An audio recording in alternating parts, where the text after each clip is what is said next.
ಈಗಾಗಲೇ ರಾಜ್ಯ ವಿಧಾನಸಭಾ ಚುನಾವಣೆಗೆ ಕಾಂಗ್ರೆಸ್ ಚುನಾವಣಾ ಪ್ರಣಾಳಿಕೆಯನ್ನ ಬಿಡುಗಡೆ ಮಾಡ್ತಾ ಇದೆ. ಮಂಗಳೂರಲ್ಲಿ ಎಐಸಿಸಿ ಅಧ್ಯಕ್ಷ ರಾಹುಲ್ ಗಾಂಧಿ ಕಾಂಗ್ರೆಸ್ ಪ್ರಣಾಳಿಕೆಯನ್ನ ಬಿಡುಗಡೆ ಮಾಡ್ತಿದ್ದಾರೆ.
ಶರಾವತಿ ಕುಂಡ ಕಾವೇರಿಯ ವರರಂಗ ಚೈತನ್ಯ ಪರಮಹಂಸ ವಿವೇಕನ ಭಾರತ ಜನನಿಯ ತನುಜಾತೆ ಜಯತೆ ಕರ್ನಾಟಕ ಮಾತೆ.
ಗೌರವಾನ್ವಿತ ಶ್ರೀ ಮಲ್ಲಿಕಾರ್ಜುನ ಖರ್ಗೆ ಅವರು ದಯವಿಟ್ಟು ವೇದಿಕೆಗೆ ಆಗಮಿಸಬೇಕಾಗಿ ವಿನಂತಿ.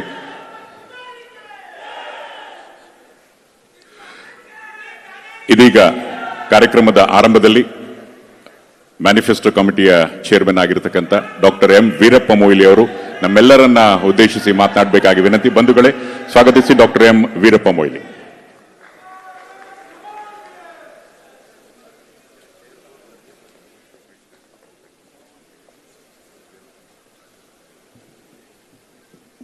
ಎಲ್ರಿಗೂ ನಮಸ್ಕಾರ. ವೇದಿಕೆ ಮೇಲಿರುವ ನಮ್ಮ ಕಾಂಗ್ರೆಸ್ ಪಕ್ಷದ ರಾಷ್ಟ್ರೀಯ ಅಧ್ಯಕ್ಷರಾದಂಥ ರಾಹುಲ್ಜಿ ಅವರೇ, ನಮ್ಮ ಪ್ರದೇಶ ಕಾಂಗ್ರೆಸ್ಸಿನ ಅಧ್ಯಕ್ಷರಾದಂಥ ಮಾನ್ಯ ಡಾಕ್ಟರ್ ಪರಮೇಶ್ವರ್ ಅವರೇ, ನಮ್ಮ ನೆಚ್ಚಿನ ಮಾನ್ಯ ಮುಖ್ಯಮಂತ್ರಿ ಆದಂಥ ಶ್ರೀ ಸಿದ್ದರಾಮಯ್ಯನವರೇ, ಲೋಕಸಭೆಯಲ್ಲಿ ನಮ್ಮ ನಾಯಕರಾದಂಥ ಮಾನ್ಯ ಶ್ರೀ ಮಲ್ಲಿಕಾರ್ಜುನ ಖರ್ಗೆ ಅವರೇ, ನಮ್ಮ ಪ್ರಚಾರ ಸಮಿತಿಯ ಅಧ್ಯಕ್ಷರಾದಂಥ ಮಾನ್ಯ ಶ್ರೀ ಡಿ.ಕೆ. ಶಿವಕುಮಾರ್ ಅವರೇ, ಅಖಿಲ ಭಾರತ ಕಾಂಗ್ರೆಸ್ಸಿನ ಉಸ್ತುವಾರಿ ಎಐಸಿಸಿಯ ಪ್ರಧಾನ ಕಾರ್ಯದರ್ಶಿಯರು ಆದಂಥ ಸನ್ಮಾನ್ಯ ಶ್ರೀ ಕೆ.ಸಿ. ವೇಣುಗೋಪಾಲ್ ಅವರೇ, ನಮ್ಮ ಕಾಂಗ್ರೆಸ್ ಪಕ್ಷದ ಹಿರಿಯ ನಾಯಕರಾದಂಥ ನನ್ನ ಆತ್ಮೀಯರು ಆದಂಥ ಮಾನ್ಯ ಶ್ರೀ ಜನಾರ್ದನ ಪೂಜಾರಿ ಅವರೇ, ನಮ್ಮೆಲ್ಲ ಅಖಿಲ ಭಾರತ ಕಾಂಗ್ರೆಸ್ ಸಮಿತಿಯ ಸ್ಟಿಯರಿಂಗ್ ಕಮಿಟಿಯ ಮಾನ್ಯ ಸದಸ್ಯರಾದಂಥ ಸನ್ಮಾನ್ಯ ಶ್ರೀ ಬಿ ಕೆ ಹರಿಪ್ರಸಾದ್ ಅವರೇ, ನಮ್ಮ ಜಿಲ್ಲಾ ಕಾಂಗ್ರೆಸ್ಸಿನ ಅಧ್ಯಕ್ಷರಾದಂಥ ಶ್ರೀ ಹರೀಶ್ ಕುಮಾರ್ ಅವರೇ, ಅಖಿಲ ಭಾರತ ಕಾಂಗ್ರೆಸ್ಸಿನ ಕಾರ್ಯದರ್ಶಿಯವರಾದಂಥ ಸನ್ಮಾನ್ಯ ಶ್ರೀ ವಿಶ್ವನಾಥನ್ ಅವರೇ, ಇಲ್ಲಿ ಸೇರಿರ್ತಕ್ಕಂಥ ಎಲ್ಲ ನಮ್ಮ ಕಾಂಗ್ರೆಸ್ಸಿನ ಹಿರಿಯ ನಾಯಕರೇ, ನಮ್ಮ ಕಾಂಗ್ರೆಸ್ ಪಕ್ಷದ ಯುವಕ ಕಾಂಗ್ರೆಸ್ಸಿನ, ಮಹಿಳಾ ಕಾಂಗ್ರೆಸ್ಸಿನ, ಸೇವಾದಳದ ಎಲ್ಲ ವಿಭಾಗದ ಮುಖಂಡರೇ, ಕಾರ್ಯಕರ್ತರೇ, ಪತ್ರಿಕಾ ಮಾಧ್ಯಮದ ನಮ್ಮ ಸ್ನೇಹಿತರೆ, ನನ್ನ ಆತ್ಮೀಯ ಬಂಧುಗಳೇ ಮತ್ತು ಭಗಿನಿಯರೇ, ಬಹಳ ಸಂತೋಷ ಮತ್ತು ಹೆಮ್ಮೆಯ ವಿಚಾರ. ಬಹುಶಃ ನನಗೆ ನೆನಪಿದ್ದ ಪ್ರಕಾರ ಇಡೀ ಕಾಂಗ್ರೆಸ್ಸಿನ ಇತಿಹಾಸದಲ್ಲಿ ರಾಜ್ಯದ ಚುನಾವಣಾ ಪ್ರಣಾಳಿಕೆಯನ್ನು ಸಾಮಾನ್ಯವಾಗಿ ರಾಜ್ಯ ಮಟ್ಟದಲ್ಲಿ ನಾವು ಬಿಡುಗಡೆ ಮಾಡ್ತಾ ಇದ್ದೀವಿ. ಪ್ರಪ್ರಥಮವಾಗಿ ಬಹುಶಃ ನಮ್ಮ ಅಖಿಲ ಭಾರತ ಕಾಂಗ್ರೆಸ್ನ ದೊಡ್ಡ ಇತಿಹಾಸದಲ್ಲೇ ಪ್ರಪ್ರಥಮವಾಗಿ ರಾಜ್ಯದ ಒಂದು ಪ್ರಣಾಳಿಕೆಯನ್ನು ನಮ್ಮ ಅಖಿಲ ಭಾರತ ಕಾಂಗ್ರೆಸ್ ಸಮಿತಿ ಅಧ್ಯಕ್ಷರಾದವರೇ ಮಾಡ್ತಾ ಇದ್ದಾರೆ. ಇದು ಹೆಮ್ಮೆಯ ವಿಚಾರ, ಮಂಗಳೂರಿನವರಿಗೆ ಹೆಮ್ಮೆಯ ವಿಚಾರ, ಕರ್ನಾಟಕ ಪ್ರದೇಶ ಕಾಂಗ್ರೆಸ್ಗೆ ಹೆಮ್ಮೆಯ ವಿಚಾರ, ಕನ್ನಡಿಗರಿಗೆ ದೊಡ್ಡ ಹೆಮ್ಮೆಯ ವಿಚಾರ ಅಂತೇಳಿ ನಾನು ಇವತ್ತು ಬಹಳ ಹೆಮ್ಮೆಯಿಂದ ಸಂತೋಷದಿಂದ ಇವತ್ತು ಹೇಳಬೇಕಾಗಿದೆ. ಚುನಾವಣಾ ಪ್ರಣಾಳಿಕೆ ಸಮಿತಿ ರಚನೆ ಆದಮೇಲೆ ಸುಮಾರು 6 ತಿಂಗಳುಗಳ ಕಾಲ ಸತತವಾಗಿ ಇದು ಜನತಾ ಪ್ರತಿಬಿಂಬವಾಗಬೇಕು, ಎಲ್ಲ ವರ್ಗದವರ ಆಶಯಗಳನ್ನು ಅದು ಪ್ರತಿಫಲಿಸತಕ್ಕಂಥ ಒಂದು ಪ್ರಣಾಳಿಕೆ ಆಗಬೇಕು. ಯಾಕೆಂತೇಳಿದ್ರೆ ಇವತ್ತು ರಾಷ್ಟ್ರೀಯ ಅಧ್ಯಕ್ಷರೇ ಬಂದು ಬಿಡುಗಡೆ ಮಾಡ್ತಾ ಇರುವಾಗ ನೀವು ಅರ್ಥ ಮಾಡಿಕೊಳ್ಳಬೇಕಿತ್ತು, ಇವತ್ತು ಬರೀ ಕರ್ನಾಟಕದಲ್ಲಿ ಸ್ಪಷ್ಟ ಬಹುಮತದಿಂದ ಕಾಂಗ್ರೆಸ್ ಗೆಲ್ಲುವುದು ಮಾತ್ರ ಅಲ್ಲ, ಇವತ್ತು ಅಖಿಲ ಭಾರತದಲ್ಲಿ ಕೂಡ ಮುಂದೆ ಬರತಕ್ಕಂಥ ಚುನಾವಣೆಯಲ್ಲಿ ಸ್ಪಷ್ಟವಾದಂಥ ಬಹುಮತ. ಇವತ್ತು ಕರ್ನಾಟಕದಿಂದ ಇವತ್ತು ಊದಿದಂಥ ರಣಕಹಳೆ ನರೇಂದ್ರ ಮೋದಿಯ ಒಂದು ಪೀಠವನ್ನೇ ಅಲುಗಾಡಿಸತಕ್ಕಂಥ ಒಂದು ದೊಡ್ಡ ಒಂದು ಆಂದೋಲನವಾಗಿ ಇದು ಪ್ರಾರಂಭ ಆಗಬೇಕು ಎಂಬ ಒಂದು ಇದ್ದೆಯಿಂದ ನಾವು ಮಾಡ್ತಾ ಇದ್ದೇವೆ. ಕನ್ನಡದ ಪ್ರಜ್ಞೆ ಅದು ಯಾವಾಗಲೂ ಕೂಡ ಸೆಕ್ಯುಲರ್ ಪ್ರಜ್ಞೆ. ಇದು ಆದಿಕವಿ ಪಂಪಿ, ನಮ್ಮ ಪ್ರಥಮ ಕವಿ ಆದಿಕವಿ ಪಂಪನಿಂದ ಹಿಡಿದು ಮಾನವ ಕುಲಂ ಒಂದೇ ವಲಂ, ಮಾನವ ಕುಲವೇ ಒಂದು ಅಂತೇಳಿ ರಾಷ್ಟ್ರವನ್ನ ನಾಡನ್ನ ಒಟ್ಟುಗೂಡಿಸತಕ್ಕಂಥ ಆ ಶ್ರೇಷ್ಠ ಸಿದ್ಧಾಂತ ಅದು ಇವತ್ತು ಶಿಥಿಲ ಆಗಬಾರದು. ಅನಂತರ ಸುಮಾರು ಕುವೆಂಪುವರೆಗೂ ಕೂಡ ಸುಮಾರು 8 ಜ್ಞಾನಪೀಠ ಪ್ರಶಸ್ತಿಗಳನ್ನು ಪಡೆದವರು ಕೂಡ ಈ ಒಂದು ಸಿದ್ಧಾಂತ ಮತ್ತು ತತ್ವವನ್ನೇ ಅವರು ಮುಂದುವರಿಸಿಕೊಂಡು ಬಂದರು. ಕರ್ನಾಟಕದ ನೆಲದಲ್ಲಿ ಬಿಜೆಪಿ ತಳವೂರಲಿಕ್ಕೆ ಸಾಧ್ಯನೇ ಇಲ್ಲ. ಯಾವ ರೀತಿ ದಕ್ಷಿಣ ಭಾರತದಲ್ಲಿ ತಮಿಳುನಾಡು ಇರ್ಬೋದು, ಆಂಧ್ರ ಇರ್ಬೋದು, ಕೇರಳದಲ್ಲಿರ್ಬೋದು ಮತ್ತು ಕರ್ನಾಟಕ ಸೇರಿ ಎಂದೆಂದಿಗೂ ಕೂಡ ಇದು ಬಿಜೆಪಿಯ ನೆಲ ಅಲ್ಲ, ಮತೀಯ ನೆಲವಲ್ಲ, ಇದು ಜಾತ್ಯತೀತವಾದಂಥ ನೆಲ ಅಂತೇಳಿ ಇವತ್ತು ಸ್ಪಂದಿಸತಕ್ಕಂಥ ಒಂದು ಕೆಲಸ ನಮ್ಮ ನಾಡಿನಲ್ಲಿ ನಮ್ಮ ಮತದಾರರು ಮಾಡ್ತಾರೆ ಎಂಬ ವಿಶ್ವಾಸವನ್ನು ಮಾಡ್ತಾರೆ. ಇವತ್ತು ಬಿಡುಗಡೆ ಆಗತಕ್ಕಂಥ ಏನು ಪ್ರಣಾಳಿಕೆ ಅದರಲ್ಲಿ ನಾವು ಪ್ರಥಮ ಪುಟದಲ್ಲೇ ಅಧ್ಯಾಯದಲ್ಲಿ ಹೇಳಿದ್ದೇವೆ. ಏನಂತ ಹೇಳಿದ್ರೆ ಸುಮಾರು 31 ವಿಚಾರಗಳಲ್ಲಿ, ಅಭಿವೃದ್ಧಿಯಲ್ಲಿ, ಸಾಮಾಜಿಕ ನ್ಯಾಯದಲ್ಲಿ, ಪುಟದಲ್ಲೇ ಅಧ್ಯಾಯದಲ್ಲಿ ಹೇಳಿದ್ದೇವೆ. ಏನಂತ ಹೇಳಿದ್ರೆ ಸುಮಾರು 31 ವಿಚಾರಗಳಲ್ಲಿ, ಅಭಿವೃದ್ಧಿಯಲ್ಲಿ, ಸಾಮಾಜಿಕ ನ್ಯಾಯದಲ್ಲಿ 31 ವಿಚಾರಗಳಲ್ಲಿ ಪ್ರಪ್ರಥಮವಾದ ಸ್ಥಾನವನ್ನ ಪಡೆದಂತ ಪ್ರಪ್ರಥಮ ರಾಜ್ಯ ಅದು ಕರ್ನಾಟಕ. ನಮ್ಮ ಸಿದ್ದರಾಮಯ್ಯನವರ ಆಡಳಿತೆಯಲ್ಲಿ ಕೊಟ್ಟಂತ ಒಂದು ಪ್ರಥಮ. ಇನ್ನೂ ಕೂಡ ಅನೇಕ ವಿಚಾರಗಳಿವೆ, ಅದನ್ನ ಇವರು ಹೇಳುವುದಿಲ್ಲ. ನನಗೂ ಇದೊಂದು ತಪಸ್ಸು. ಯಾವ ರೀತಿಯಲ್ಲಿ ನಾನು 3 ಮಹಾಕಾವ್ಯಗಳ ತಪಸ್ಸಿನ ತರ fourth epic poem which is written by me with consultation with everybody, ಅದು ಇವತ್ತು ಬಿಡುಗಡೆ ಆಗ್ತಾ ಇದೆ.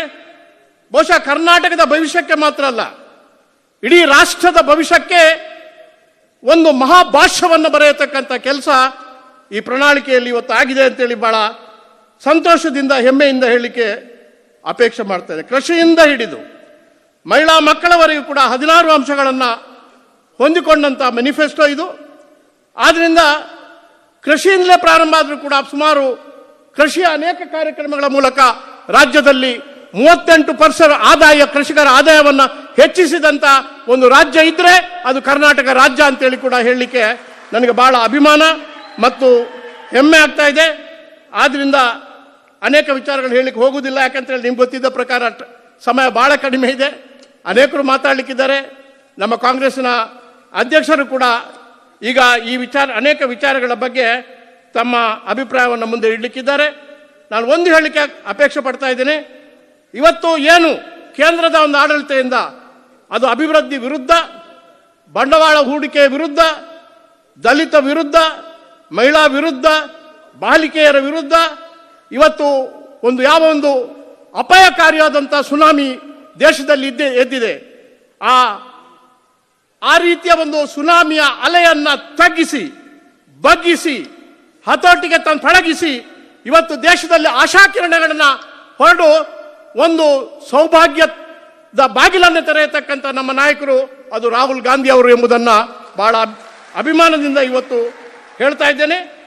ಇವತ್ತು ಯಾವುದೇ ಅಭಿವೃದ್ಧಿಯ ಕೆಲಸ, ನರೇಂದ್ರ ಮೋದಿ ಅವರೇ, ಇದು ಈ ಕರಾವಳಿ ಪರಶುರಾಮನಗರ ಆಯ್ತಾಯ್ತು, ಪರಶುರಾಮನಗರ ಸತ್ಯದ ನಾಡು, ಕೋಟಿ ಚೆನ್ನಯ್ಯರ ನಾಡು, ಆತ್ಮಲಿಂಗವನ್ನ ಇವತ್ತು ಲಂಕೆಗೆ ತೆಗೆದುಕೊಂಡು ಹೋದಾಗ ರಾವಣನ ಗರ್ವಭಂಗವನ್ನ ಮಾಡಿ ಅವನನ್ನು ಭೂಮಿಗಿಳಿಸಿದಂಥ ಭೂಮಿ ಪುಣ್ಯ ನೆಲ ಈ ಕರಾವಳಿ ತೀರ. ಅದೇ ಪ್ರಕಾರ ಯಾವ ಸರ್ವಾಧಿಕಾರಿ ಇದ್ದಾರೆ, ನರೇಂದ್ರ ಮೋದಿ ಅವರ ಗರ್ವಭಂಗವನ್ನು ಕೂಡ ಇಳಿಸತಕ್ಕಂಥ ಕೆಲಸ ನಮ್ಮ ಕರ್ನಾಟಕದಲ್ಲಿ ಆಗ್ತದೆ ಈ ಚುನಾವಣೆಯಲ್ಲಿ ಅಂತೇಳಿ ಹೇಳಲಿಕ್ಕೆ ನಾನು ಅಪೇಕ್ಷಿಸಿ, ಶ್ರೀಮತಿ ಇಂದಿರಾ ಗಾಂಧಿ ಅವರು ಕೂಡ ಸೋತಾಗ ಕೂಡ ಅವರ ಪಾರ್ಲಿಮೆಂಟ್ ಸದಸ್ಯತ್ವವನ್ನು ಕಿತ್ತು ಹಾಕಿದಾಗ ಮತ್ತೆ ಇಂದಿರಾ ಗಾಂಧಿ ಅವರೇ ಪುನರ್ಜನ್ಮವನ್ನು ಕೊಟ್ಟಂತ ಕರ್ನಾಟಕನಲ್ಲಿ ಯಾವಾಗ ಕಾಂಗ್ರೆಸ್ ಆವಿರ್ಭವಿಸುತ್ತದೆ, ಉತ್ಕೃಷ್ಟಾವತಿಗೆ ಹೋಗ್ತದೆ, ಆಗ ಮತ್ತೆ ರಾಷ್ಟ್ರದಲ್ಲಿ, ನಾಡಿನಲ್ಲಿ ಕಾಂಗ್ರೆಸ್ ಪಕ್ಷ ಅಧಿಕಾರದಲ್ಲಿ ಬರ್ತದೆ ಎಂಬುದನ್ನು ಹಿಂದೆ ಕೂಡ ನಮ್ಮ ಚರಿತ್ರೆಯಲ್ಲಿ ತೋರಿಸಿಕೊಟ್ಟಿದ್ದೇವೆ, ಇಂದು ಕೂಡ ತೋರಿಸಿಕೊಡ್ತೇವೆ. ಆದ್ರಿಂದ ತಮ್ಮ ಮಡಿಲಿಗೆ ಇವತ್ತು ನಾಡಿನ ಜನರ ಮಡಿಲಿಗೆ ಇವತ್ತು ಈ ಪ್ರಣಾಳಿಕೆಯನ್ನು ಸಮರ್ಪಿಸ್ತಾ ಇದ್ದೇವೆ. ಜನ ನಮ್ಮನ್ನು ಸ್ವೀಕಾರ ಮಾಡ್ತಾರೆ ಎಂಬ ಒಂದು ಸಂಕಲ್ಪವನ್ನು, ಭರವಸೆಯನ್ನು ಹೊಂದಿ ನನ್ನ ಮಾತುಗಳನ್ನು ಮುಗಿಸ್ತೇನೆ. ಜೈ ಹಿಂದ್, ಜೈ ಕರ್ನಾಟಕ.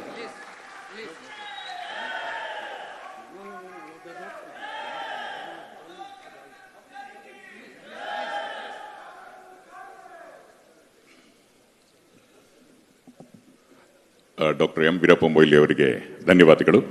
ಇದೀಗ ನೀವೆಲ್ಲರೂ ಅತ್ಯಂತ ಕಾತರದಿಂದ ಕಾಯುತ್ತಿರುವಂತಹ ಕ್ಷಣ ಬಂದಿದೆ. ಈ ಪ್ರಣಾಳಿಕೆಯ ಬಿಡುಗಡೆಯನ್ನ ಗೌರವಾನ್ವಿತ ಕಾಂಗ್ರೆಸ್ ಅಧ್ಯಕ್ಷರಾದ ಶ್ರೀ ರಾಹುಲ್ ಗಾಂಧಿ ಅವರು, ಮುಖ್ಯಮಂತ್ರಿಗಳಾದ ಸಿದ್ದರಾಮಯ್ಯನವರು ಹಾಗೆಲ್ಲ ಗಣ್ಯರು ಈ ಸ್ಟೇಟ್ ಮ್ಯಾನಿಫೆಸ್ಟೋ ಕಳಸೆಯ ಮುಖೇನ, ಅಂದ್ರೆ ಆಂಗ್ಲ ಭಾಷೆಯಲ್ಲಿ ಮೆಜರಿಂಗ್ ವುಡನ್ ಜಾರ್ ಮುಖೇನ ಇದನ್ನ ಬಿಡುಗಡೆಗೊಳಿಸಬೇಕಾಗಿ ವಿನಂತಿ. ಬಂಧುಗಳೇ, ನೀವೆಲ್ಲರೂ ಮಾಡಬೇಕಾಗಿರೋದು ಇಷ್ಟೇ. Please put your hands together. ಕರ್ತಾಡದ ಮುಖೇನ ಕರ್ನಾಟಕ ಮ್ಯಾನಿಫೆಸ್ಟೋ 2018-2023 ಕರ್ನಾಟಕದ ಪ್ರಣಾಳಿಕೆ 2018-2023 ವಿದ್ಯುಕ್ತ ಬಿಡುಗಡೆ ಸನ್ಮಾನ್ಯ ಶ್ರೀ ರಾಹುಲ್ ಗಾಂಧೀಜಿ ಅವರಿಂದ.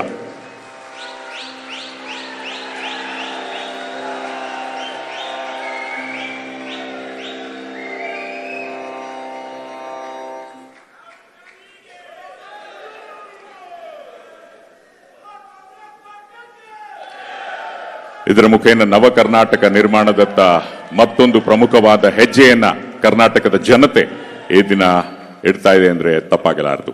ಶ್ರೀ ರಾಹುಲ್ ಗಾಂಧೀಜಿ ಅವರಿಗೆ ಹಾಗೂ ಎಲ್ಲ ಗಣ್ಯರಿಗೂ ಧನ್ಯವಾದಗಳು. Thank you very much.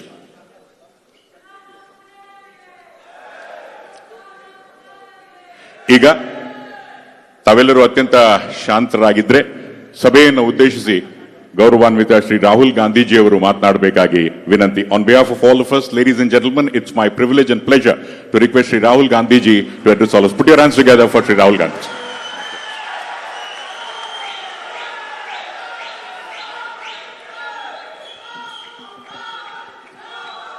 KC Venugopal ji, Siddaramaiah ji, G Parmeshwar ji, Kharge ji, Veerappa Moily ji, DK Shivkumar ji, Janardhan Pujari ji, BK Hariprasad ji, Harish Kumar ji, PC Vishwanath ji, leaders from the Congress party, friends from the media, I'd like to welcome all of you and thank you for coming here today.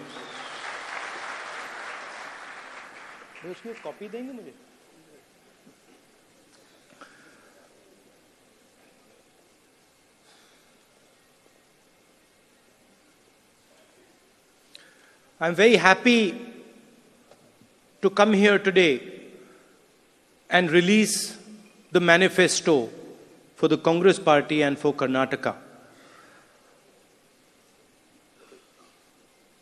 This is the voice of the people of Karnataka. This is not a manifesto that has been made by 3 or 4 people in a closed room.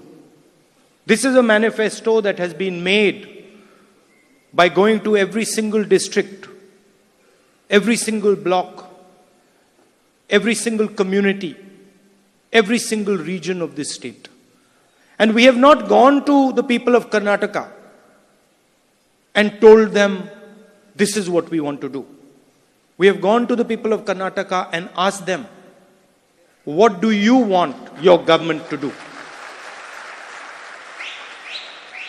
So, it's a philosophical difference. The Prime Minister likes to tell people his Man Ki Baat. This manifesto contains the Man Ki Baat of the Karnataka people. And my commitment to you, and Siddaramaiah ji, Kharge ji, and all our leaders on the state's commitment to you, is that like the last time, what we are saying in this manifesto is going to be done.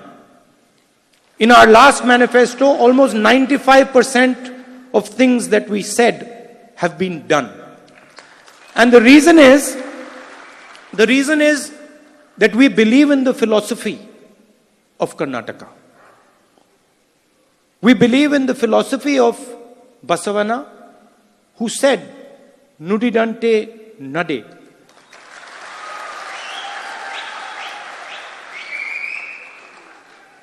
When you say something, it must have some weight. It must mean something. And I'm proud to say that 5 years ago, the government of Karnataka promised you some things, and we delivered on those things. And we stood up to the ideals of Basavana. I'd also like to point out the other side. Moily ji spent hours and hours and hours of his time going to the district, going to the blocks, and I would like to thank him and his team for delivering this. But you will see that the BJP manifesto will be decided by 3 or 4 BJP leaders. And there will be a lot of unwritten things in that manifesto. There will be a certain amount of corruption hidden in that manifesto. There will be the idea of the Reddy brothers inside that manifesto. There will be corruption inside that manifesto. But most importantly, it will not be the manifesto of the people of Karnataka. It will be the manifesto of the RSS. And they will, in that manifesto, put what they think is good for Karnataka. I am not here to tell the people of Karnataka what is good for them. I am here to listen to the people of Karnataka and ask them what they think is good for them. And that is the difference between the Congress party and our opponents. Our opponents do not respect the culture of Karnataka. They do not respect the ideals of Basavana. They might go and put a mala on his statue They might fold their hands in front of him, but they do not say and do what he believed. I'm not speaking with empty words. The Prime Minister committed 15 lakh rupees to every single person in every single person's bank account. He has not delivered a single rupee. The Prime Minister guaranteed a corruption-free government. And you can see one scam after another, whether it's Rafael, which took away jobs from the youngsters in Karnataka, whether it is Amit Shah's son, whether it is Nirav Modi who stole 30,000 crores of your money. The Prime Minister committed to the farmers of this country that he will ensure that they get correct prices. The truth is known to every single farmer in this country today. Mr. Narendra Modi and the BJP do not stand up to what they say. That's the truth. And the truth speaks very loudly. I don't really need to repeat myself. For me, the last 3 months have been an extremely enlightening experience. I have traveled in every single one of your districts. And I must say, the love and affection you have given me and what you have taught me about your state, about how to build a strong state, about how to think about the future is going to be very useful for me. So I come with all humility. I come with all humility and I thank you, every single person in this room, my friends in the press, every single farmer I met, every youngster I met. We are really very proud of this state. You have shown us, you have given this country direction. Don't underestimate what it means to give a country direction. Every single other state looks at Karnataka. Karnataka builds a competitor to Silicon Valley. It shows the country that this is the way forward. Karnataka respects everybody. Karnataka carries everybody together. It gives a message to the people of India. And I would like to thank the people of Karnataka with all my heart that in this difficult time, not only in India, in the whole world, that your confidence, your dignity and your humility is showing the country the path forward. I'd like to also finish by thanking every single person on the stage and every single Congress worker who is standing together and taking the message of love and affection that the Congress party believes in to the people of this state. This state will not have a future if every single community, every single region, every single district is not respected and listened to. And I'm proud to say that this manifesto contains the voice of every single person in Karnataka. Thank you very much.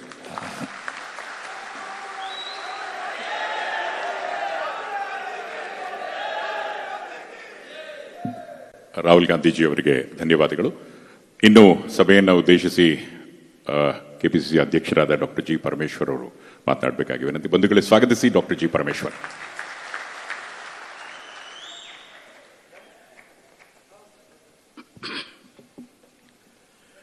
ಎಲ್ಲರಿಗೂ ನಮಸ್ಕಾರ. ಅಖಿಲ ಭಾರತ ಕಾಂಗ್ರೆಸ್ ಪಕ್ಷದ ಅಧ್ಯಕ್ಷರು, ನಮ್ಮೆಲ್ಲರ ಅಚ್ಚುಮೆಚ್ಚಿನ ನಾಯಕರಾಗಿರ್ತಕ್ಕಂಥ ಸನ್ಮಾನ್ಯ ರಾಹುಲ್ ಗಾಂಧೀಜಿಯವರೇ, ರಾಜ್ಯದ ಜನಪ್ರಿಯ ಮುಖ್ಯಮಂತ್ರಿಗಳು, ಆತ್ಮೀಯರಾಗಿರ್ತಕ್ಕಂಥ ಸನ್ಮಾನ್ಯ ಸಿದ್ದರಾಮಯ್ಯನವರೇ, ಅಖಿಲ ಭಾರತ ಕಾಂಗ್ರೆಸ್ನ ಚುನಾವಣಾ ಪ್ರಣಾಳಿಕೆಯನ್ನ ಈಗಾಗಲೇ ಮಂಗಳೂರಿನಲ್ಲಿ ರಾಹುಲ್ ಗಾಂಧಿ ಅವರು ಬಿಡುಗಡೆ ಮಾಡಿದ್ದಾರೆ. ಹಾಗೆಯೇ ಈ ಒಂದು ಕಾರ್ಯಕ್ರಮದಲ್ಲಿ ಜನಾರ್ದನ ಪೂಜಾರಿ ಕೂಡ ಉಪಸ್ಥಿತಿ ಇರುವುದನ್ನು ನಾವು ಗಮನಿಸಬಹುದು. ಸಾಕಷ್ಟು ಮುಖಂಡರುಗಳು ಕೂಡ ಅಲ್ಲಿಗೆ ಆಗಮಿಸಿದ್ದಾರೆ. ಹಾಗೆಯೇ ರಾಹುಲ್ ಗಾಂಧಿ ಅವರು ಮಾತನಾಡಿ, ಪ್ರತಿ ಹಳ್ಳಿಗೂ ಕೂಡ ನಾನು, ಪ್ರತಿ ಜಿಲ್ಲೆಗೂ, ಪ್ರತಿ ಹಳ್ಳಿಗೂ ಕೂಡ ನಾನು ವಿಸಿಟ್ ಕೊಟ್ಟಿದ್ದೇನೆ. ಇಲ್ಲಿನ ಜನರ ಒಂದು ಪ್ರೀತಿ ವಿಶ್ವಾಸಕ್ಕೆ ನಾನು ತಲೆಬಾಗ್ತೇನೆ ಅನ್ನುವಂತಹ ಮಾತನ್ನು ಕೂಡ ಇಡೀ ಸಂದರ್ಭದಲ್ಲಿ ಹೇಳಿದ್ರು. ಇಡೀ ಕರ್ನಾಟಕವನ್ನ ಈಗ ಇಡೀ ದೇಶವೇ ತಿರುಗಿ ತಿರುಗಿ ನೋಡ್ತಾ ಇದೆ ಅನ್ನುವಂತಹ ಮಾತನ್ನ ಕೂಡ ಈ ಸಂದರ್ಭದಲ್ಲಿ ರಾಹುಲ್ ಗಾಂಧಿ ಅವರು ಹೇಳಿದ್ದನ್ನ ಗಮನಿಸಬಹುದು. ಕಾಂಗ್ರೆಸ್ನ ಪ್ರಣಾಳಿಕೆಯ ಹೈಲೈಟ್ಸ್ ಅನ್ನು ಕೂಡ ನಾವು ಗಮನಿಸಬಹುದು. ರಾಜ್ಯದಲ್ಲಿ 1 ಕೋಟಿ ಉದ್ಯೋಗ ಸೃಷ್ಟಿಸುವ ಭರವಸೆಯನ್ನ ಕೂಡ ಈ ಒಂದು ಮ್ಯಾನಿಫೆಸ್ಟೋದಲ್ಲಿ ನೀಡಲಾಗಿದೆ. ಸಮಗ್ರ ಕರ್ನಾಟಕದ ಅಭಿವೃದ್ಧಿಗೆ ಸಂಕಲ್ಪವನ್ನ ಮಾಡಲಾಗಿದೆ. 2025ಕ್ಕೆ ನವ ಕರ್ನಾಟಕದ ನಿರ್ಮಾಣ ಮಾಡುವಂತಹ ಒಂದು ಪ್ರಯತ್ನವನ್ನು ಇದರಲ್ಲಿ ಮಾಡಲಾಗಿದೆ. ರೈತರ ಆದಾಯ ದ್ವಿಗುಣ ಮಾಡಲು ಕೂಡ ಈ ಒಂದು ಪ್ರಣಾಳಿಕೆಯಲ್ಲಿ ಒತ್ತನ್ನ ಕೊಡಲಾಗಿದೆ. ಹಾಗಾಗಿ ಟಿಎಂಎ ಪೈ ಸಭಾಂಗಣ ನಡೆಸ್ತಾ ಇರುವಂತಹ ಈ ಒಂದು ಕಾಂಗ್ರೆಸ್ನ ಚುನಾವಣಾ ಪ್ರಣಾಳಿಕೆಯಲ್ಲಿ ಸಾಕಷ್ಟು ಅಂಶಗಳನ್ನ ಕೂಡ ಈಗ ಮೆನ್ಷನ್ ಮಾಡಲಾಗಿರೋದನ್ನ ನಾವು ಗಮನಿಸಬಹುದು. ಇನ್ನು 1 ಕೋಟಿ ಉದ್ಯೋಗ ಸೃಷ್ಟಿಸುವ ಭರವಸೆಯನ್ನ ಕೂಡ ಈ ಪ್ರಣಾಳಿಕೆಯಲ್ಲಿ ನೀಡಲಾಗಿದೆ. ಸಮಗ್ರ ಕರ್ನಾಟಕದ ಅಭಿವೃದ್ಧಿಗೆ ಇದರಲ್ಲಿ ಪಣ ತೊಡುವಂತಹ ಒಂದು ಪ್ರಯತ್ನವನ್ನ ಅಥವಾ ಮಾತನ್ನು ಕೂಡ ಇದರಲ್ಲಿ ಹೇಳಲಾಗಿದೆ. ಹಾಗಾಗಿ 5 ವರ್ಷಗಳ ಹಿಂದೆ ಕೊಟ್ಟಂತಹ ಭರವಸೆಯನ್ನು ನಾವು ಈಡೇರಿಸಿದ್ದೇವೆ ಅನ್ನುವಂತಹ ಮಾತನ್ನ ಕೂಡ ಪ್ರಣಾಳಿಕೆಯ ಬಿಡುಗಡೆ ಮಾಡಿದ ಬಳಿಕ ರಾಹುಲ್ ಗಾಂಧಿ ಅವರು ಭಾಷಣ ಮಾಡುವಂತಹ ಸಂದರ್ಭದಲ್ಲಿ ಹೇಳಿದ್ರು. ಜನರ ಬಳಿ ತೆರಳಿ ಅವರ ಆಶಯವನ್ನ ಸಂಗ್ರಹಿಸಿ ಈ ಒಂದು ಪ್ರಣಾಳಿಕೆಯನ್ನು ನಾವು ಬಿಡುಗಡೆ ಮಾಡಿದ್ದೇವೆ. ಬಿಜೆಪಿಯ ಪ್ರಣಾಳಿಕೆ ಈ ರೀತಿಯಾಗಿರೋದಿಲ್ಲ. ಆ ಒಂದು ಪ್ರಣಾಳಿಕೆಯಲ್ಲಿ ಬಿಜೆಪಿಯ ಪ್ರಣಾಳಿಕೆಗಿಂತ RSS ನ ಮಾತೆ ಜಾಸ್ತಿ ಆಗಿರುತ್ತೆ ಅನ್ನುವಂತಹ ಒಂದು ಮಾತನ್ನ ಕೂಡ ಈ ಸಂದರ್ಭದಲ್ಲಿ ಹೇಳಿದ್ರು. ಕಳಸೆಯ ಮುಖೇನ ಅಂದ್ರೆ ಆಂಗ್ಲ ಭಾಷೆಯಲ್ಲಿ ಮೆಜರಿಂಗ್ ವುಡನ್ ಜಾರ್ ಮುಖೇನ ಇದನ್ನ ಬಿಡುಗಡೆಗೊಳಿಸಬೇಕಾಗಿ ವಿನಂತಿ. ಬಂಧುಗಳೇ, ನಾವು ನೀವೆಲ್ಲರೂ ಮಾಡಬೇಕಾಗಿರೋದು ಇಷ್ಟೇ. Please put your hands together. ಕರ್ನಾಟಕದ ಮುಖೇನ ಕರ್ನಾಟಕ ಮ್ಯಾನಿಫೆಸ್ಟೋ 2018-2023 ಕರ್ನಾಟಕದ ಪ್ರಣಾಳಿಕೆ 2018-2023 ವಿದ್ಯುಕ್ತ ಬಿಡುಗಡೆ ಸನ್ಮಾನ್ಯ ಶ್ರೀ ರಾಹುಲ್ ಗಾಂಧೀಜಿ ಅವರಿಂದ.